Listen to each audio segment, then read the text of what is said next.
Hello, hello, hello universe, hello earth, and hello world. Ayan.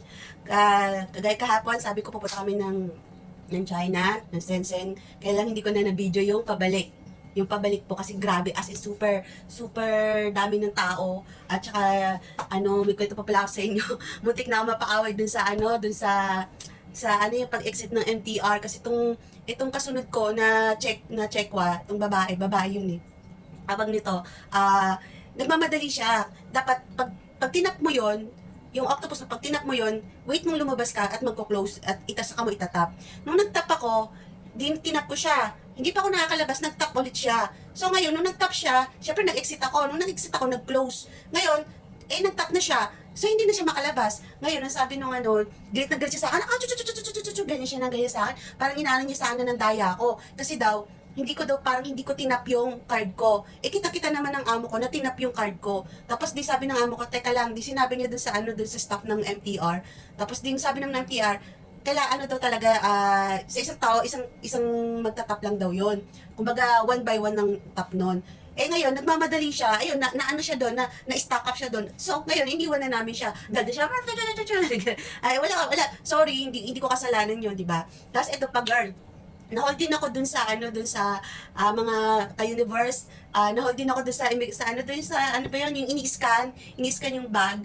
Na-hold din ako dun sa China. Grabe, as in higpit sila, grabe. Yung bag ko, hinold, sabi niya, wait, tinawag ako. Tapos sabi niya, wait, chinik yung bag ko, yung shoulder bag ko, yung pala, yung power bank ko, chinik. Kasi nga, sabi niya, to? Sabi niya, yung kulen.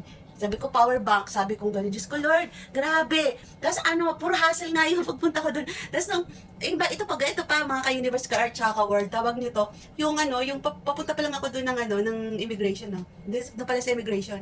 Ngayon, di naglinya ako, nagline up ako dun sa 7, 8, 9, 10, ganun. Sabi ng amo kasi yun yung number ng ilaline ko. Ngayon, bumalik siya sa akin, sabi niya, daw, 6, 7, 8, 9, 10, 11. Yung 6, konti lang yung lumilinya. So, doon ako naglinya sa 6. Ayun pala, sabi ko, bakit nagmamadali? Kasi ko, bakit ang bilis? Tsaka yung ID lang yung nilalabas nila. Kasi iba yung ID, iba yung passport, iba kasi yun eh.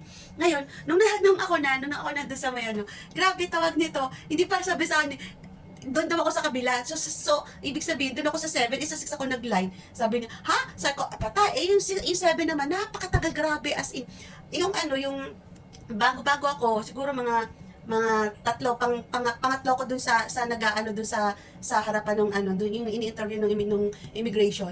Sabi niya, napakatagal tataka ng passport niya. Kumbaga nasa 7 kami lumipat siya ng 6. Yung staff, lumipat siya ng 6 kasi yung 6 umalis na yung tao doon. So lumipat siya ng 6. Di tawag nito, nung nasa 6 na, ang tagal niya, panay ang tingin doon sa passport, panay ang tingin. Tapos siguro, umabot siguro ako ng mga 30 minutes na nakalinya doon sa, na yun, napakatagal, grabe. Tapos, siya lang ang napakatagal nun, inabot talaga siya siguro ng mga 15 minutes siguro or 20 minutes, napakatagal. Tapos nilipat siya nung staff doon sa, sa kabilang linya, yung lalaki, nilipat siya kasi nga, kumbaga, chine-check talaga yung passport niya. Kaya grabe, nung ako, nakinabahan ako kasi tawag nito, ang daming interview nun pag ako kasi lahat yung mga fingerprint na yun. Hindi ako masyado, hindi nai-scan yung fingerprint ko. Kaya napakatagal ko rin doon. Pero buti na lang nung nakahapon, ang bilis ko, grabe ang bilis. Tapos, yung nga lang yung nasa unahan ko, napakatagal lang. Kaya,